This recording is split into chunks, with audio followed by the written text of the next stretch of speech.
All right. That's it. We are live. That is it. 1 second here. I'll make sure I got my timer going here.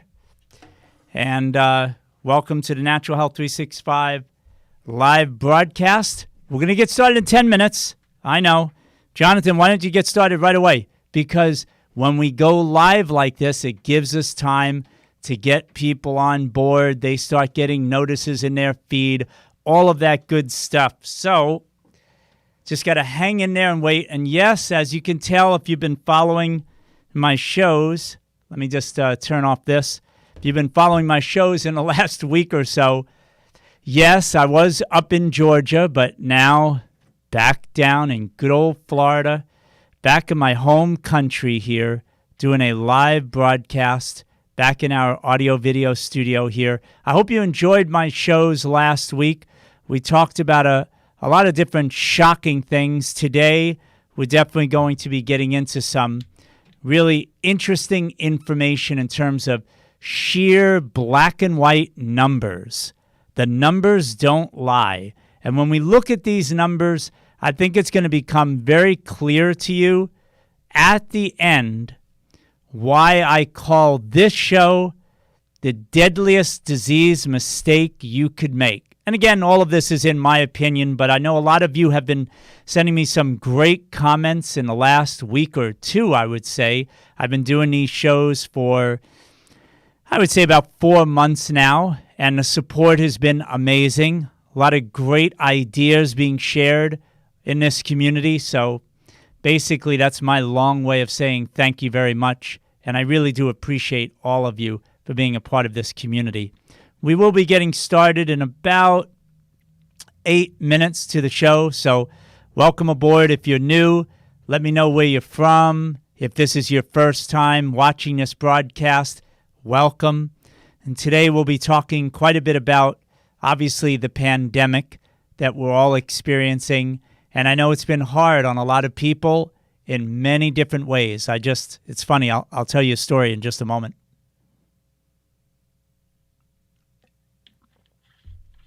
I was just talking to someone, right? And she was saying how basically she had lost faith in humanity, right? And I got what she meant, but I told her in response, don't lose faith in humanity. And I'm not just trying to be Mr. Positive here, but the bottom line is that when we see things in the news is only going to show you the very worst things in life. Why? Because they're trying to get an emotional reaction, right? And obviously, fear is what sells the most, right? So in a news broadcast, they're going to show you the thing, red alert, breaking news they use, but you see a lot of red alerts or something of a warning, and film is coming up soon, video is going to come up soon, right after this commercial break. And they keep you hanging on your edge, right? The edge of your seat, really keeping you in a constant state of fear, which I think, fortunately or unfortunately, is a part of human nature, right? We need to really be able to recognize things that are a big threat in our life so that we can protect ourselves, right, from harm. But it's this chronic state of fear that the news wants you to stay in that can really play on your mind. Do you know what I mean? You could just sort of think that everything in life is catastrophic and terrible and negative, and nothing could be further from the truth. And it was funny because she was, on one hand, this person I was talking to just said to me today, I feel like I'm losing faith in humanity, but then, and again, depending on where you stand on this, it's totally fine. That's not really the reason why I'm telling you this story, but she just doesn't feel like wearing the mask is so critically important, right? So she went into this store that basically on the front said, hey, you got to wear a mask. She didn't wear one. She goes into the place, Most people are wearing it. But yet, what happened was one person approached her and said, and she had a mask. So the woman that approaches her has a mask on, but kind of was looking at her from a distance, finally got the courage, right? I say it that way because you know what I mean, to walk up to her, gave her a thumbs up, and basically said, you know, you're really brave, like to not wear the mask. And she was like, that's really good. I'm so glad that I actually see someone who's not wearing one. So all I'm trying to say is there's these little stories where just when you think on the surface maybe, nobody thinks like you. I mean, I'm telling you a mask story, but you can replace it with anything where you basically think that you're all alone in the world, right? Nobody thinks like you. What is wrong with humanity? And all these basically sad, depressing feelings. But yet, what I always say in so many of my shows are, just speak your truth, right? Don't be mean about it. Don't be obnoxious. Don't try to be rude or put somebody down or be hurtful in your agenda to get what you feel out into the world. But just talk to people like a real person. And you will be amazed how many people actually are really decent, good human beings. Like, for example, even my story I've told already. And by the way, if in case you're wondering, what the heck's going on here? What's the deadliest disease mistake? Jonathan, where are you going with this? We haven't started the show yet. We're going to be starting the show in about a little over 3 minutes. And the reason why we're waiting this long is to make sure that a lot of people get online and have an opportunity to hear the whole show, which starts at exactly 12 noon Eastern time. So hang in there, folks. We're going to get started soon. But back to what I was saying before, my little storytelling. Before I even started these shows, and I've been on the internet for years. I've been in the health and fitness industry for nearly 35 years. I always get a kick in the butt about that every time I say that out loud. I can't believe I've been doing this for that long. My first work in the health and fitness industry was 1986. Wow, it's a long time ago. Anyway, even before I started doing these shows months ago, all I heard in the media, on social media, off social media, talking to people one-on-one, in person, who had experience on social media, so much of the news that I only heard was this idea that social media is just this nasty place, right? People are like keyboard warriors, right? They punch in the worst stuff and they hide behind their keyboards in the basement of their house. You know what I'm saying? These horrible human beings that are just, and of course, I'm fully aware of, believe me, running Natural Health 365, there are trolls out there and the bots, all the fake people out there, right, who are really just putting out the worst kind of stuff to try to put you down and censor you and throw up on what you have to say. Sure, there's people like that. But in listening to all the stories before I got started with this show, you would think everything on social media is like that. And the reality is, since I've started this show, I feel like I've really gotten to know so many of you as part of the Natural Health 365 live community right here on social media.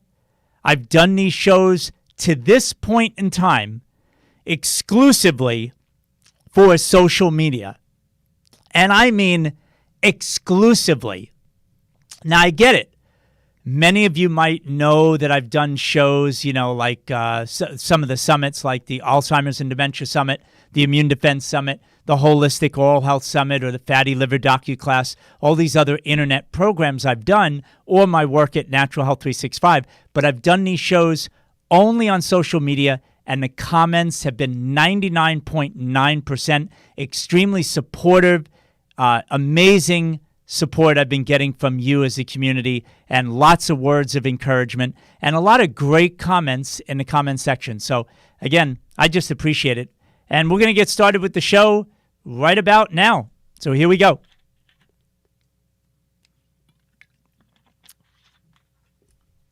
All right, let's get started. Welcome to the Natural Health 365 live broadcast. We do this broadcast every single day, Monday to Friday at 12 noon Eastern Time. And these shows are specifically designed to help you to keep your immune system healthy and strong. And obviously, the whole point of this is to help you to protect your future health, current and future health. By the way, if you're new to this broadcast, do me a big favor right now. If you've never seen any of these Natural Health 365 live broadcasts, type new in the comment section down below so I can give you a big, warm welcome to our Natural Health 365 community. It's a pleasure to have you here. Thank you very much for coming along with us for the ride, and let's get started. So what is this deadliest disease mistake? Are you curious yet? I hope so. Why do so many people suffer with chronic diseases? Okay, we're not talking about the one-off little accident or you don't feel good for a day or so. We're talking about the chronic diseases that really affect so many people. Why? Why do so many suffer? Well, the numbers, in my opinion, will tell us. And I think you're going to get a very good idea of where I'm coming from as you stay with me throughout this show. Because obviously, as you've heard the cliche before, it is far more than a cliche. It's very much what I've seen to be the truth. The numbers don't lie. So let's get started, all right? Again, I'm Jonathan Landsman, your host for Natural Health 365 Live. Do me a big favor if you're new. Type new in the comment section so that I know that this is your first time here, and we'll be sure to say hello to you. So let's look first, as we get into this, to the staggering cost of disease. Let's get a big picture of this, okay? And you're going to understand as I outline the staggering cost of chronic disease conditions, health problems, what I'm really talking about when it comes to the deadliest disease mistake that you can make. And don't worry about it. I'm leaving you a little in suspense. But at the end, if you're still not sure what I mean, I'll be sure to tell you very directly at the end. But again, back to the staggering cost, the numbers. According to the Journal of the American Medical Association, this is what they say about allergies. We're going to look at just allergies first. Living in the United States, and for those of you in other countries, it's not much different in the Western world, but we're going to focus in on the United States since that's where most of my audience is. Living in the U.S. increases your risk of allergic diseases significantly. I wonder why. So the Journal of the American Medical Association also reports that allergies are a $25 billion cost per year. Did you hear that number? $25 billion for just allergies. It's the sixth leading cause of chronic illness. Why? You got to ask why. Well, maybe the answer can be found in food dyes and preservatives, pesticides, herbicides that are out in the market every day as we speak, high fructose corn syrup, artificial ingredients and sweeteners that are all legal. You get my drift? Everything's perfectly fine with all of this, and it is littering our food supply and our environment. But a big reason for these food allergies in particular, which are rampant in our society, are genetically modified organisms, plus more vaccines than we've ever seen in our lifetime. I can tell you without a shadow of a doubt, being in my 50s, when I was a kid, it was way less that we were shot up as a kid compared to the children today that are born. and what they're exposed to in the first 3 years of their life. It is an unbelievable volume of vaccines. And what do these vaccines have? Why would this have anything to do with food allergies? Now, I know many of you watching this broadcast, you're probably guessing what that is now, but I can guarantee you, many of your friends and family have no idea about what I'm about to say. Many of the vaccines have peanut oil, sorbitol, which is a synthetic sweetener. What this is doing in vaccines, I know that's for another show. Egg protein, non-organic, you can be sure. Casein, which is a milk protein. Formaldehyde and thimerosal is still in some vaccines. Thimerosal, for those who are not aware of it, is mercury, neurotoxic heavy metal substance of mercury that is put in these liquid solutions that are injected into children and adults for that matter. And also, one other one I just reminded myself of, it's not a heavy metal, a soft metal, but very, very pro-inflammatory, actually causing dis-ease, and that's aluminum. And there's a massive amount of aluminum being put into vaccines, especially these days that there's been the rolling back of putting thimerosal in because the public woke up about that. So they pulled back the mercury, the thimerosal, and now they're pumping more aluminum into the vaccines to get that desirable reaction out of people when they inject the vaccines into people. So the FDA, of course, you know, the United States Food and Drug Administration, they tell us that vaccines are safe and effective. Nothing to worry about. You see where I'm going with this? And you're going to see a pattern as I continue to go through this show. They assure most people that place their trust in the FDA that everything is okay with vaccines. The CDC gives us a very empowering message when it comes to food allergies. I'm not kidding when I say this to you. I'll quote what they say on their website about food allergies. There is no cure for food allergies. If that isn't the most disempowering message that you could put out, I can't think of anything else more disempowering. Let's move on to chronic fatigue.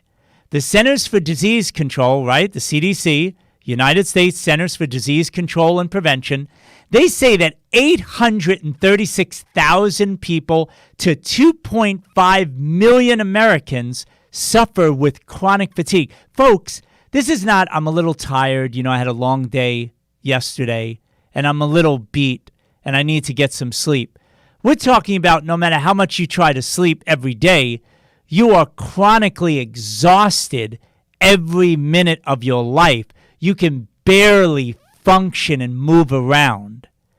836,000 to 2.5 million Americans have this. About 90%, they also tell you, have not even been diagnosed. How they came up with that number, I have no idea. I would venture to say it is way more than that. But then again, they admit, who knows? Because they're not even diagnosed, these people. They haven't even gone through the medical system. The cost of chronic fatigue is $17 to $24 billion a year. That's medical bills and lost income. It's a staggering number, don't you think? And then the cause, this is a beauty. The CDC says scientists have not yet identified what causes chronic fatigue syndrome. Another wonderfully empowering message, wouldn't you say? And of course, I'm being facetious with my tongue firmly pressed up on the inside of my cheek. And then possible causes, the CDC says, infections like the flu. Possibly, right? So again, no real guidance is being given. Immune system changes. They literally say this, okay? It's right on their website. Stress changes in energy. Stress is another one, and changes in your energy production. And of course, their favorite reason for chronic fatigue syndrome, genetics. There you go. So in conclusion, the CDC says, and here's the pattern coming up again, folks. If you choose, hint, hint, to listen to the CDC, their quote is, there is no cure or approved treatment for this issue of chronic fatigue. And then they say, however, some symptoms can be treated or managed with drugs, of course. That's my emphasis at the end. But notice the language. No cure, but you can treat and manage this condition. Interesting pattern. It happens over and over again. Let's go over to cancer. The National Institutes of Health, the NIH, they say in 2020, in the United States alone, 1.8 million people will be diagnosed with cancer. 1.8 million. Talk about staggering numbers. Projected cost in the United States alone, $174 billion. The cause of cancer, the NIH says, ready for this? I hope you're bracing yourself. Cigarette smoking is number one. Oh, by the way, the FDA approves cigarettes for sale in the United States. It's okay to smoke, but the NIH will tell you it's the number one pick that they put down for the cause of cancer. Infections. What does the NIH say is the solution? You guessed it, vaccines. Interesting secular patterns going on here, don't you think? Radiation is a cause of cancer. Where do you get your radiation from? Of course, from the sun and medical testing procedures. So that seems somewhat almost unavoidable. And other factors they get into later on down the page that may affect your risk. Notice the language they choose. Maybe this affects your risk. And then what do you find? Diet. But hold on, don't get too excited about diet, because the NIH says, in quotes, it is hard to study the effects of diet on cancer. That'll give me a lot of confidence in what they're going to tell me in terms of what I should eat and what I shouldn't eat. Maybe they just won't say anything at all. And alcohol is listed as a maybe risk factor for cancer. So in other words, we're not too sure. At this point, you can keep on drinking. Physical activity, I love this one, quote, studies show that people who are physically active have a lower risk of certain cancers than those who are not. If it is not known if physical activity itself is the reason for this, end quote. There you go. Just when I got my hopes up about physical activity, we're not too sure if that really does reduce your risk. So you do what you want. Obesity. I love this quote from the NIH. It is not known if losing weight lowers the risk of cancers that have been linked to obesity. That's a really good one, isn't it? Cancers have been linked to obesity, but we're not too sure if lowering weight really matters or not.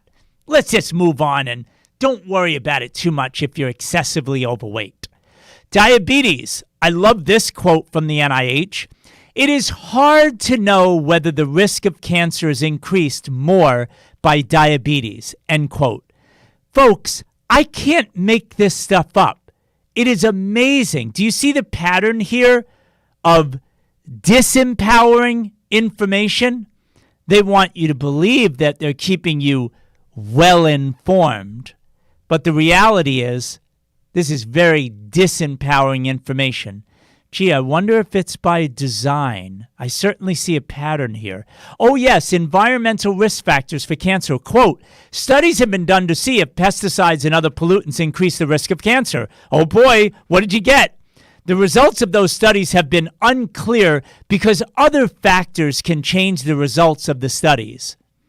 So you don't know what the other factors are, and basically it sounds like this, we're not too sure if pesticides really cause any kind of cancer risk. Don't worry about those pesky little pesticides. The NIH, by the way, the budget for cancer, the NIH budget for cancer, your taxpayer money, unless you're not paying any taxes at all, then, okay, this doesn't apply to you. $6.44 billion to generate the kind of intelligent stuff I just said to you from the NIH. This is all they can come up with.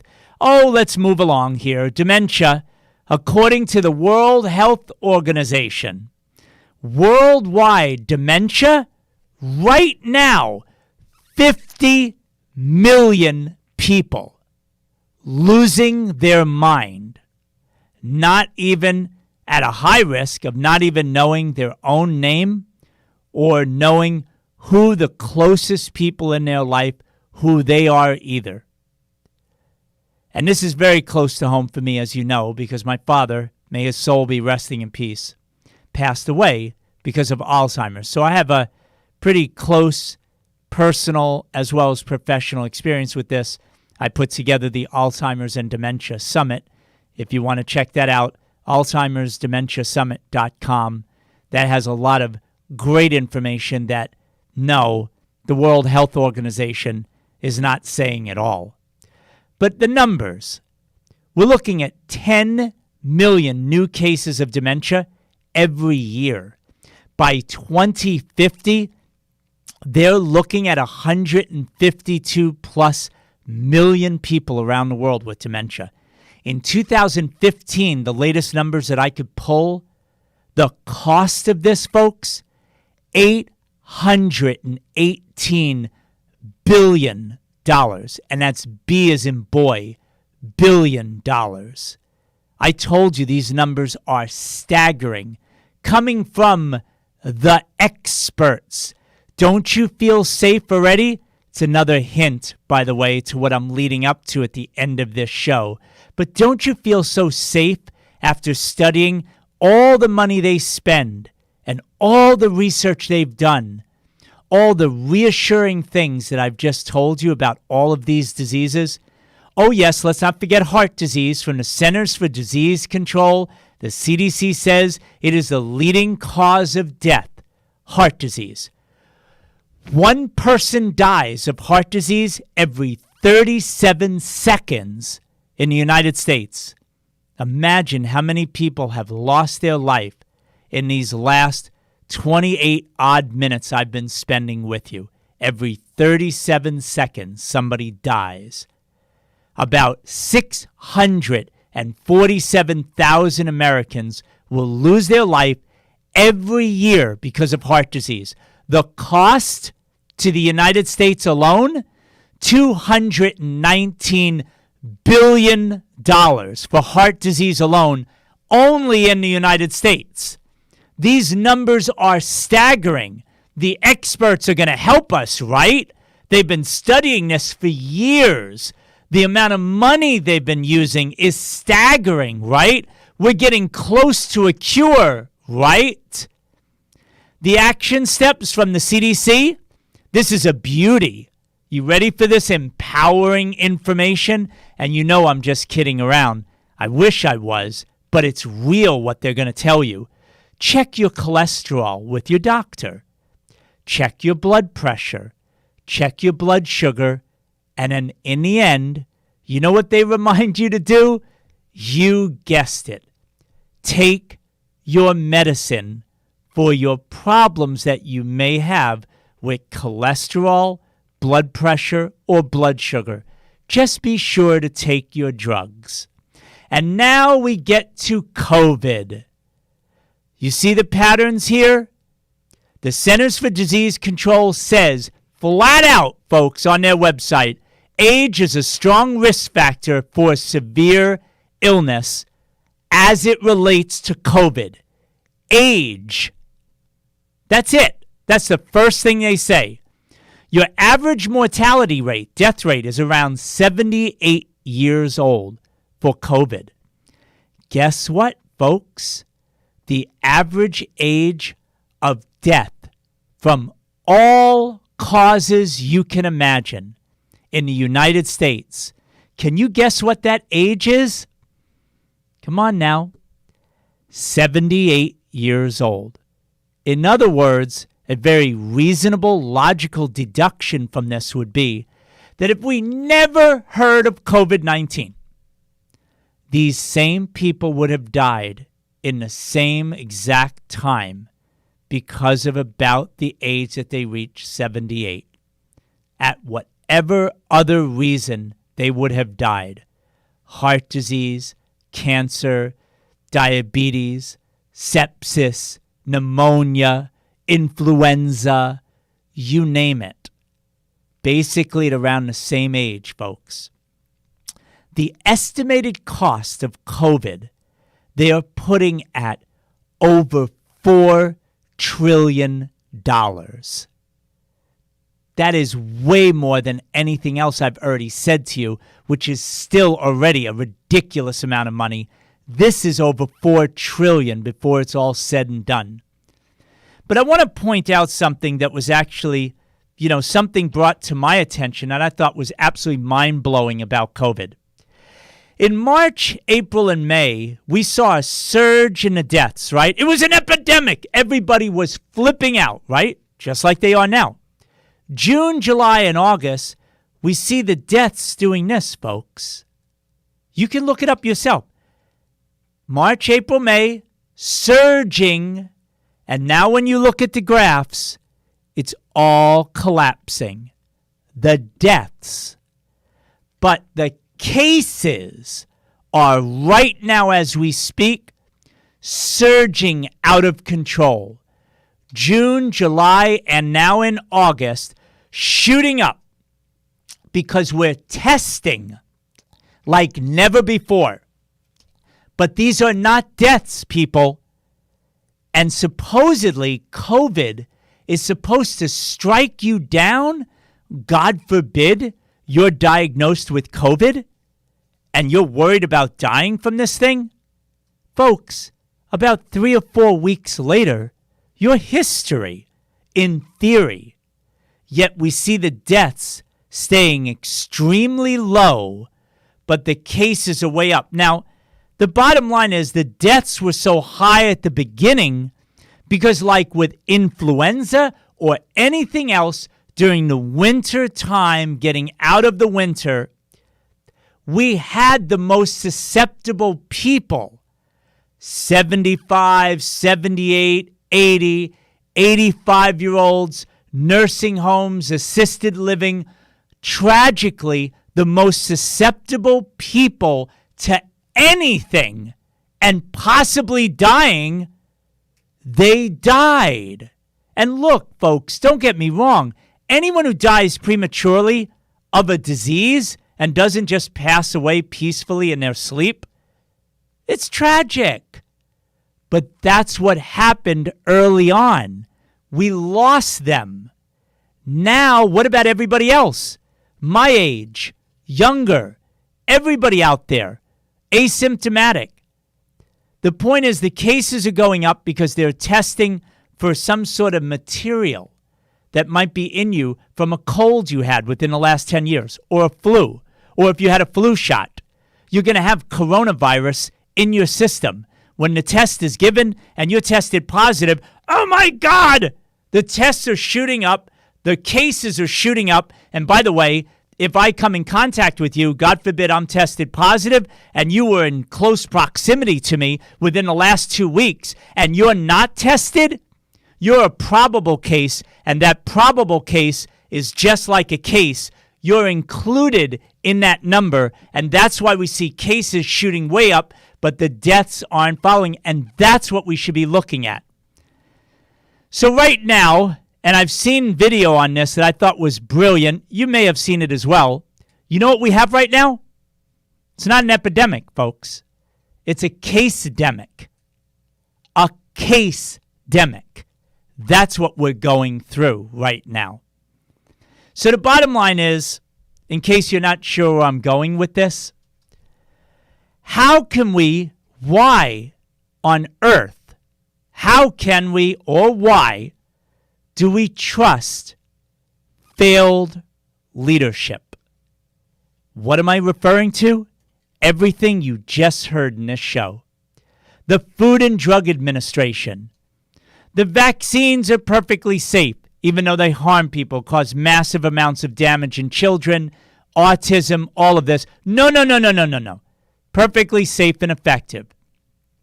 Hundreds of millions paid out, lawsuits, billions in lawsuits by the pharmaceutical industry. No, don't pay attention to that.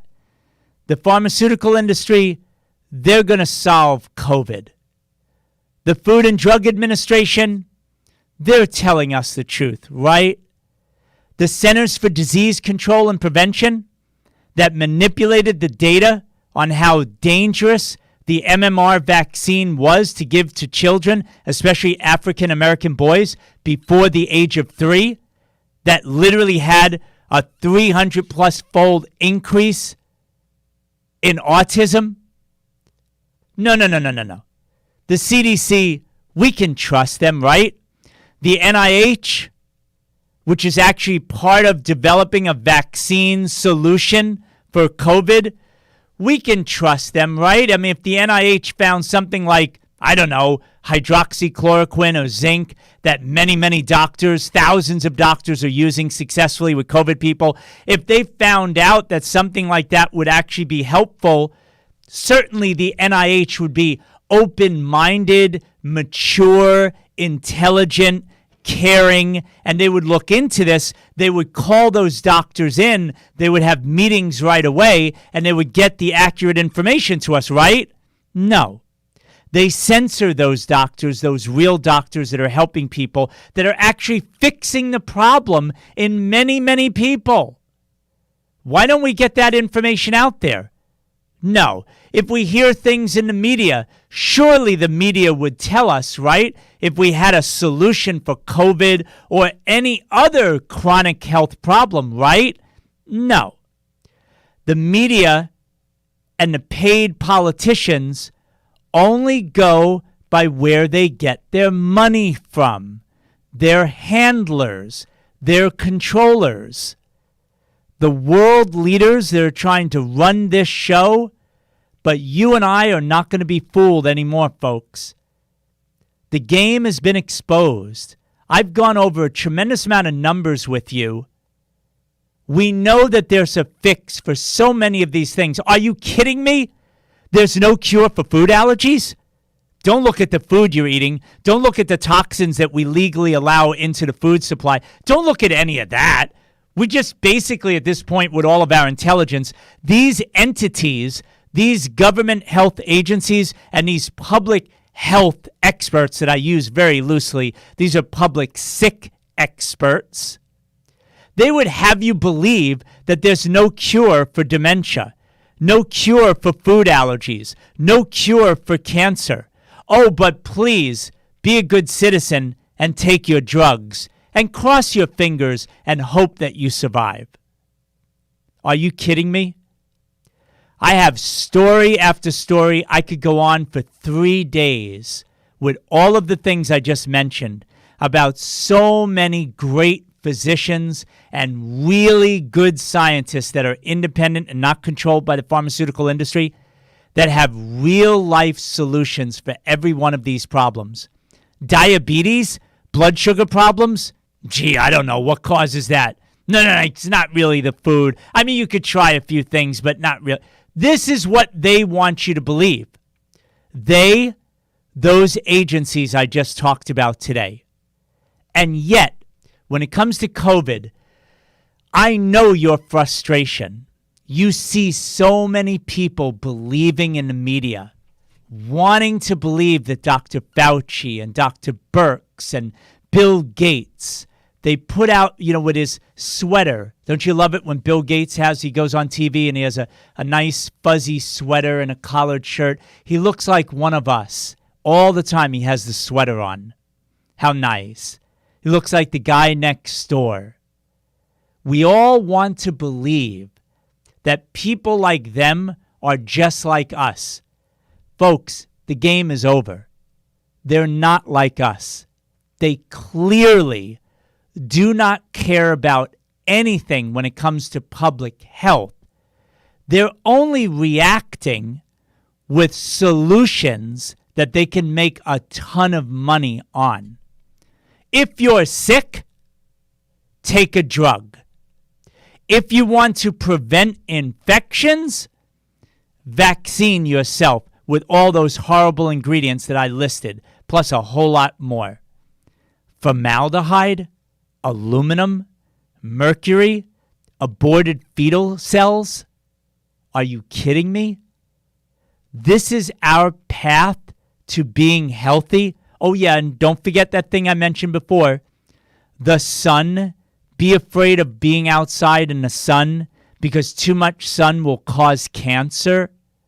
Stay away from the sun. Don't have enough vitamin D in your system. Don't worry about it. You only need a teeny weeny amount. Vitamin C, don't take, as Fauci said, don't take ridiculous amounts of vitamin C. That would be absurd for COVID. Just keep it a very small amount of vitamin C. Don't take too much because, you could hurt yourself. You see what I'm saying the pattern is here? Time and again, these leaders are giving you disempowering information, keeping you in a constant state of fear, and directing you in one place only.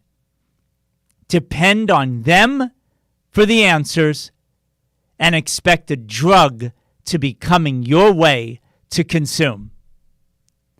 What is the deadliest disease mistake you can make? I'm sure by now you have the answer. It is putting your faith into these agencies that are not health agencies. They are part of a sick care system. When you're sick, you're supposed to give up your life and accept the fact that you don't feel well and know that the best that you can hope for is to treat and manage your disease condition. And never once did they talk about a cure. How is it that magically with COVID, these same people who have never helped us with any other serious chronic health problem are now magically going to be able to fix COVID to keep us safe from harm? Sorry, folks. For any person out there believing and putting their faith into that, they're being very, very naive. Anyway, look, don't go by anything I just said. Everything I talked about is based, firmly grounded in the numbers that I pulled from the internet off of their websites. NIH, CDC, FDA, you can go there yourself and read through, and you tell me how empowered you feel when you're done reading those websites. Look at the language that they read, that they spell out for you. My question for you today, let's see what your answer is, because again, part of this is that we all help each other out and get to know each other a little bit more to develop a really strong Natural Health 365 community. So my question today is, what is your number one health priority? A, fixing a physical problem that you may be going through, or maybe someone that you love, trying to help them. B, reducing emotional, mental stress, chronic stress in your life. C, developing more spirituality. Or D, obviously, as I always like to say, other. Please fill in the blank and tell us. That's it for today, folks. I hope you enjoyed this show. Just as a reminder, the Natural Health 365 live broadcast is every single day, Monday to Friday, at 12 noon Eastern Time. We do these shows each and every day for you to help you to improve your immune system that will protect your health. And so again, thank you very much for being with us today, and look forward to speaking to you again. Take care, everybody.